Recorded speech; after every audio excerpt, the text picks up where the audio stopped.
Okay, so we have a new Miguron knife, and this thing is an absolute behemoth. This thing is a beast. It's even bigger than their last hard use knife, a lot bigger, which was already thick as a brick and you know, heavy and robust. This thing is absolutely a hard use tool, but look at that. They said, oh, hard use, oh, will hold my beer, because this thing is like 3 times, I mean, it is, maybe not 3 times, but it is so much thicker than this guy. And I thought that this guy was just, you know, completely outrageous. Not saying, you know, outrageous to the point to where it's not fun and not useful, because my goodness, is it super fidgety, great detent, great deployment, great ergonomics, great choke up spot. The geometry is thick, but it'll definitely still cut just fine. This guy, however, has a dual hollow grind. The last one had a flat grind. So look at this swedge. Look at how thick this swedge is. You are not breaking this tip. This is something you could stab into things and definitely not have to worry about breaking that tip. However, when you're sharpening it, be careful not to put too low of an edge angle, because if you do, the bevel will be like this big. And I'm not exaggerating. It'll be massive, unless that's what you want, right? But just be careful, because the thickness here is much thinner than the thickness here. So if you do the same edge angle all the way across, like you're probably going to do, like most people do with a drop point blade, then as soon as you get to this transition, the edge bevel is going to get much thicker. So, you know, just be aware of that. It's supposed to, by the way, it's supposed to, which is fine, but you just want to be careful so it doesn't look obnoxious. We have an M390 blade.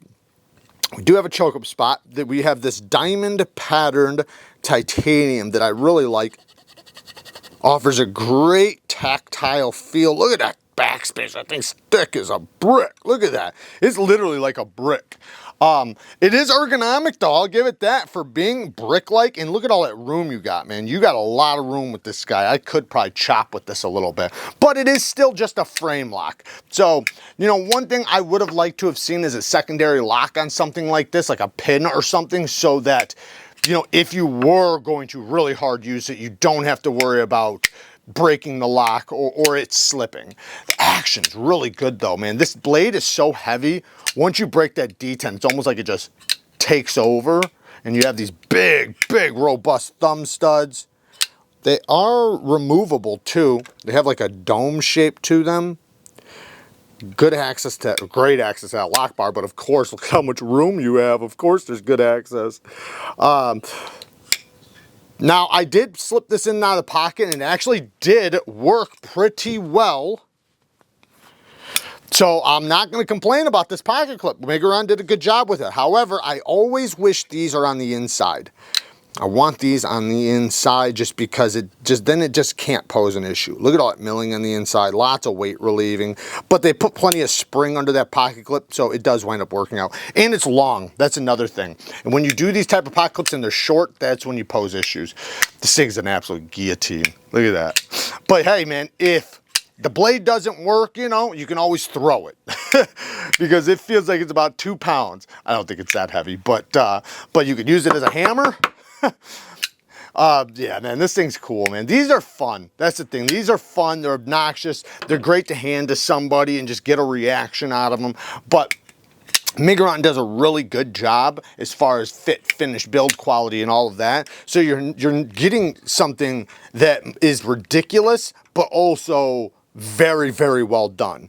Very premium, very high end, great fit, finish tolerances, beautiful satin finish. And this hollow is actually pretty slicey right here. So this thing will slice just fine, but you have a big separation here, or a big jump here from here to here with the thickness, but it'll still cut just fine. But like I said, if you're gonna hard use it, just be careful. It is a frame lock.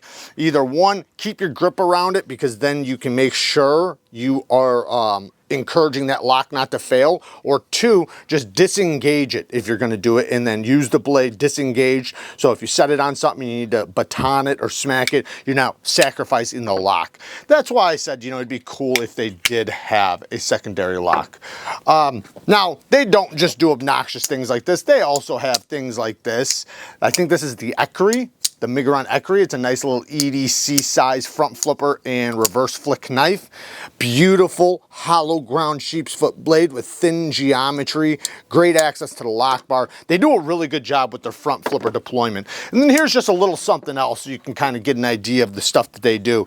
I freaking love this thing. It's basically a clip point with thumb stud action, but man, it's so smooth. The detent is so crispy.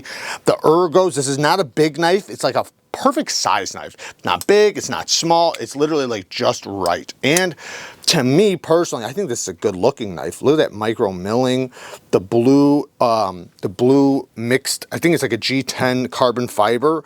I think that stuff looks cool. Titanium mill pocket clip, titanium backspacer, phenomenal thumb stud action, nice and slicey with the M390 steel. I think this one's M392 or 20 CV. This one's 20 CV, but they also use S90V. So, you know, they use a lot of different steels, and they even have some really good budget knives. But just a quick look at some new Migurons. So there you guys go. Work hard, stay tough. Until next time, peace.